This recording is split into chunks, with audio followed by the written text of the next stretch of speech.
Devin Murrigan, good afternoon to you. As lunchtime continues, as I just mentioned, Amazon will be generating its own power in South Africa. That, I sense, is an indication of where we stand with electricity provision in this country, and maybe even a sign of desperation. Yeah, it certainly is. And I think the key question is whether or not this will open the doorway to get more companies and consumers on board in the production of electricity. So as you say, US tech giant Amazon is planning to generate its own electricity in the country. It aims to do this through solar and wind projects to supply its data centers. This comes as Eskom once again warns of a high probability of load shedding amid declining capacity. Amazon has been adding data centers in South Africa. The power Amazon intends to generate will come from a solar project in the Northern Cape. That's due to start construction next year. From there, the power will be wheeled across the Eskom grid to where it's needed.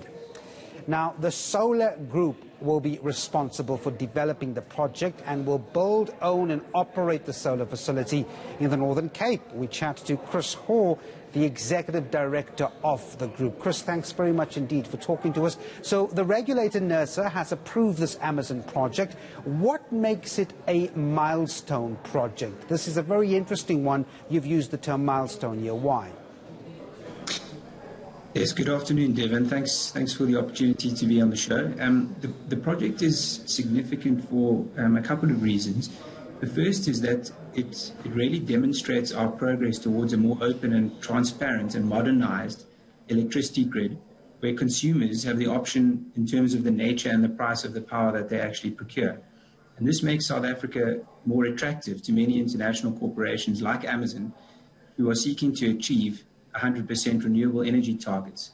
So that's the first reason. The second reason is that it allows corporate consumers and IPPs to help plug the energy supply gap that we believe is currently in place in South Africa, or that we all know is in place. And we believe that that gap is actually going to be closed faster because the procurement and contracting between private entities will be done much faster than it will be done by the state. Thirdly, which is very significant, is that this project is actually majority black-owned and it's 45% black women-owned. So it demonstrates that both Solar Group and Amazon are committed to trying to have an inclusive energy sector, which is empowering women and also previously disadvantaged people. Mm-hmm. And the fourth significant thing is that this is actually the tip of the iceberg. We really believe that this project is breaking open a pathway to much more procurement along this track, and hopefully a way to try and get our country to a more resilient place and avoid load shedding in the future. And I want to pick it up there. I mean, this idea of independent generators of electricity entering into bilateral agreements, it appears good on paper, but there has been regulation and policy snags here and there. So does this project in particular do a bit to sort of make this move forward, doesn't it? It certainly does, and I think what it demonstrates probably most notably is that it is possible to actually get through the regulations and the various licenses and requirements that are in place to make these transactions happen. The framework for this transaction has actually been around in South Africa since 2008, can you believe it? But it's taken all this time to actually get a significantly sized project to go through all of the administrative processes and have all of the pieces in place to actually make it a reality. Mm-hmm. And it's testament to our group's experience, both from a technical and from a legal and financial standpoint. We have 10 years of experience in the clean tech sector, and all of that experience was needed to actually bring this project to reality with the various contracts and permits, licenses, interactions with Eskom grid and with the government in terms of actually getting the project to the point where it is now. But what this does demonstrate is that not only for our company but for anyone, this is possible, and that's a very exciting milestone to achieve, because it gives a lot of confidence into the investors, the developers and the consumers that This is actually a realistic way forward. Before I let you go, how much of power is expected to be generated from this particular Amazon project?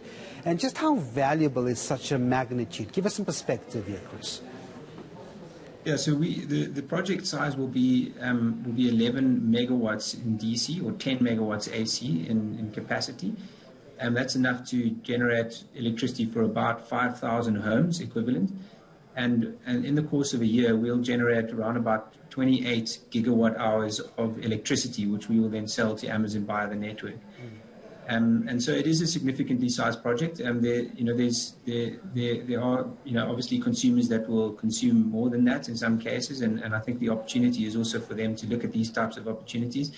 But this project is big enough for it to be significant, and also I think small enough for it to fit into the existing network infrastructures, which is a very important part of the project, in order to actually export that capacity from the project into the network. All right, I'm afraid we're going to have to leave it there. Chris Hall from the Solar Group, thanks very much indeed for giving us some insight on that Amazon project. They'll be building that portion of it in the Northern Cape. Now.